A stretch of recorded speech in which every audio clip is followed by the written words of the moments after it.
ഷിബു, വലിയ പ്രതിഷേധമാണ് വയനാട്ടിൽ ഉയരുന്നത്. അതോടൊപ്പം തന്നെ മറ്റൊരു ശ്രദ്ധേയമായ ഒരു കാര്യം, ഈ വയനാടിന്റെ ചുമതലയുള്ള മന്ത്രിയാണ്, വനംവകുപ്പ് മന്ത്രിയാണ് AK ശശീന്ദ്രൻ.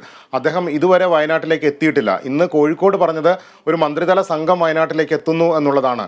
എങ്ങനെയാണ് ഈ അദ്ദേഹത്തിന്റെ ഒരു നിലപാടിനോട് അവിടുത്തെ ആളുകൾ പ്രതികരിക്കുന്നത്?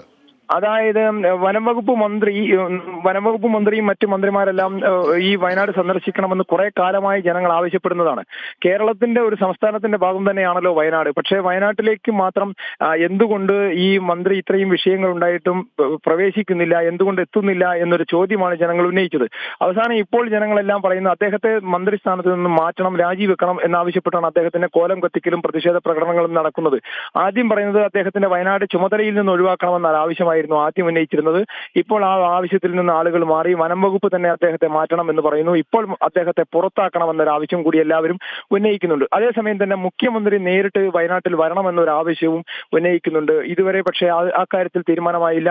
യോഗം നടന്നത് പോലും ഇവിടുത്തെ ആളുകളെ അവിടെ തിരുവനന്തപുരത്തേക്ക് വിളിച്ചാണ് യോഗം നടത്തിയത്. അതിലും ജനങ്ങൾക്കെല്ലാം വലിയ പ്രതിഷേധമുണ്ട്. എന്നാൽ ആ യോഗ തീരുമാനങ്ങൾ നടപ്പാകുന്നതിന് മുൻപേ വീണ്ടും ഒരു ജീവൻ കൂടി പൊലിഞ്ഞതാണ് വലിയ പ്രതിഷേധത്തിന് ഇടയാക്കിയിട്ടുള്ളത്. രണ്ടാമത്തെ കാര്യം, മന്ത്രി കെ രാജനാണ് വയനാടുമായി ഏറെ ആഭിമുഖ്യമുള്ള ഒരാൾ.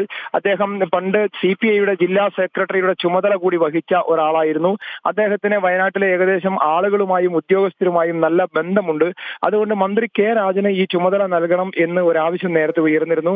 മന്ത്രി രാജനെ സംസ്ഥാന സർക്കാരിന്റെ പ്രതിനിധിയായി അയക്കണമെന്നും ആവശ്യം ഉന്നയിച്ചിരുന്നു. അതനുസരിച്ച് കഴിഞ്ഞ ദിവസങ്ങളിൽ ഒരു വാർത്ത പ്രചരിച്ചിരുന്നത് മന്ത്രി കെ രാജനൊപ്പം വനം വകുപ്പ് മന്ത്രി കൂടി എത്തും എന്ന് ഒരു സൂചന ഉണ്ടായിരുന്നു. പക്ഷേ വനം വകുപ്പ് മന്ത്രി വന്നാൽ ചുരത്തിൽ വെച്ച് തന്നെ തടയുമെന്ന് യൂത്ത് കോൺഗ്രസും യൂത്ത് ലീഗും മറ്റ് പ്രവർത്തകരെല്ലാം മുന്നറിയിപ്പ് നൽകിയതിനെ തുടർന്ന് അദ്ദേഹം വരാനുള്ള നീക്കം ഉപേക്ഷിക്കുകയായിരുന്നു. ഇന്ന് ഒരുപക്ഷെ ഈ മന്ത്രിതല സംഘം ഇന്നോ നാളെയോ വരികയാണെങ്കിൽ അതിൽ റവന്യൂ മന്ത്രി നേതൃത്വം കൊടുക്കുന്ന ഒരു സംഘമായിരിക്കാനാണ് സാധ്യത എന്നാണ് ഇപ്പോൾ കിട്ടുന്ന വിവരം.